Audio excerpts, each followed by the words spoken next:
I mentioned to you that actually I see money as something that we are made of, because money and water are very similar. The language is amazingly the same.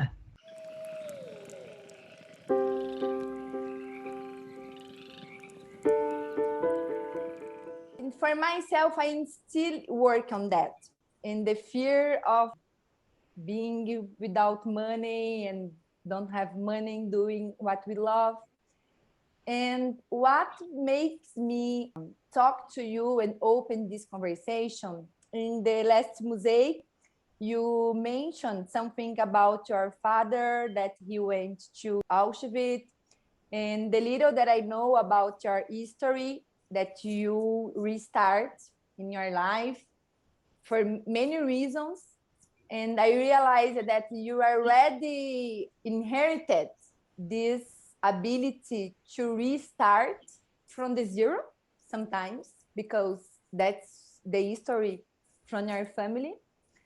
And then I wonder, what do you have to share with people who feel lost without any clue for where to begin? We all have in our DNA history of people that have had it and lost it and built it again.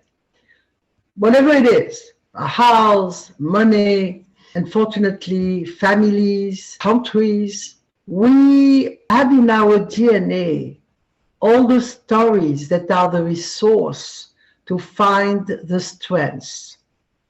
So to be in relationship with our ancestors, with what is behind us, it's invaluable for those reasons. We all have had all those experiences. Besides that, we also have had it in our past lives. I also do feel and think that we have been some of our ancestors in past life as well. We have all this resource that we can draw from memory, self-memory, not really conscious memory, because it's most of the time is unconscious, but it's there. So you're talking about the experience of my father, for example.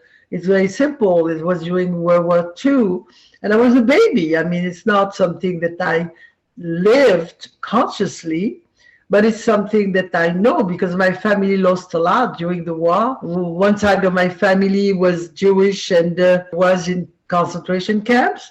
Another side of my family were Christian, and they were bombed by the Allies. So, you know, from the good side and the bad side.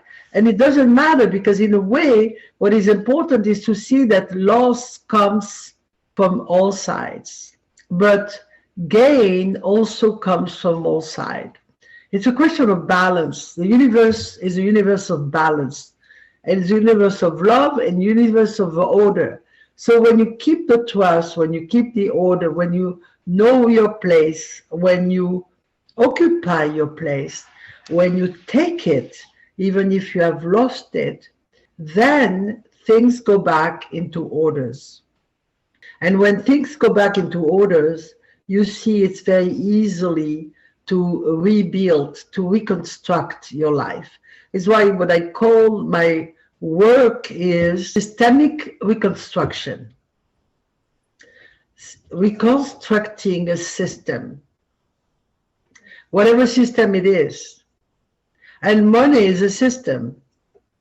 So abundance is a system, is a state of mind, is a state of feeling. So it's in a way you can decide, you can make a conscious decision to be abundant.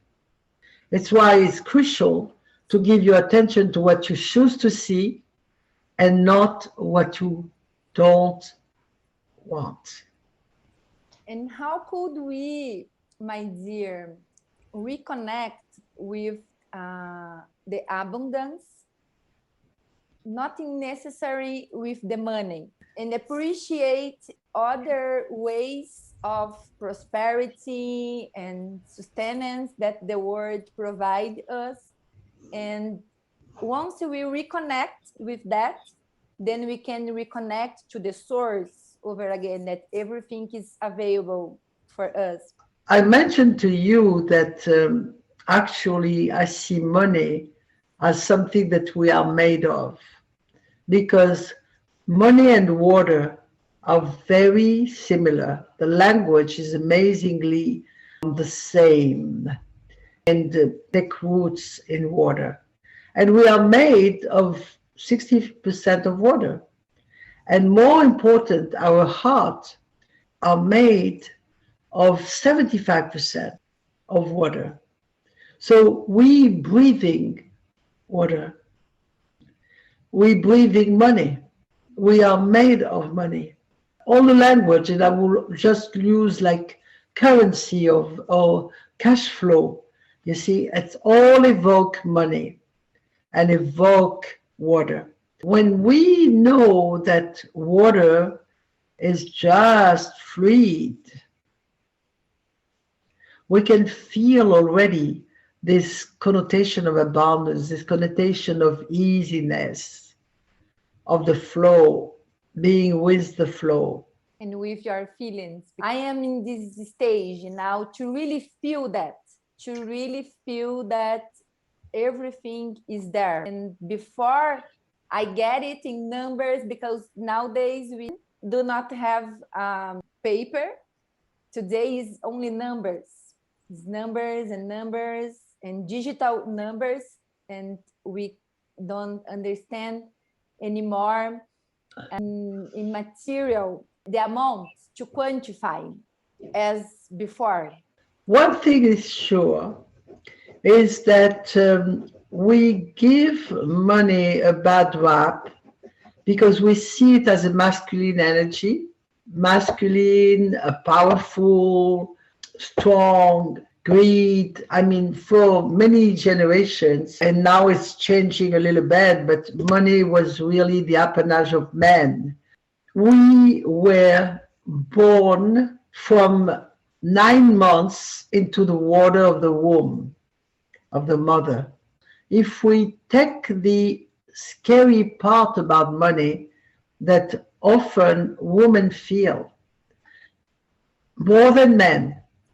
For many people, it's new to listen that it's a feminine energy, because we used to relate money with work. And many years in old generations, men used to go to work and bring the money to home. Yeah. But when we think in the concept of feminine, it's related with nourishment. Yes. That is the mom, and it's the nature that provides everything for us. Yeah, and it's a big part of the life force, and it's all about that. Thank you so much. I think this conversation is very reflexive. For we reflect about the way that we see money, we understand what is money, and even to go to the cause that we are having this energy missing in your life. That is the intention with this event. We go to the cause and not to the medicine, because there is something missing in yourself that we have to replace in order to get what nature and life is given to us. And it's really something that is fundamental, because it's basically what provides our living, our nourishment. I'm not even talking about all the, the beautiful things that you can have with money, but just the basic. What would you say for my generation who are starting now the career, follow their purpose, and we are just babies and all of that? I will say how exciting it is to have this smorgasbord of goodies that you can really go for. I would say that be inspired to go to the resource that are valuable for you. Be inspired by people that are inspirational in the domain. And very often you'll find it in your own ancestry. Because in a way, you have the wisdom. You just have to remember. The wisdom is there. So you put it back together. Yeah.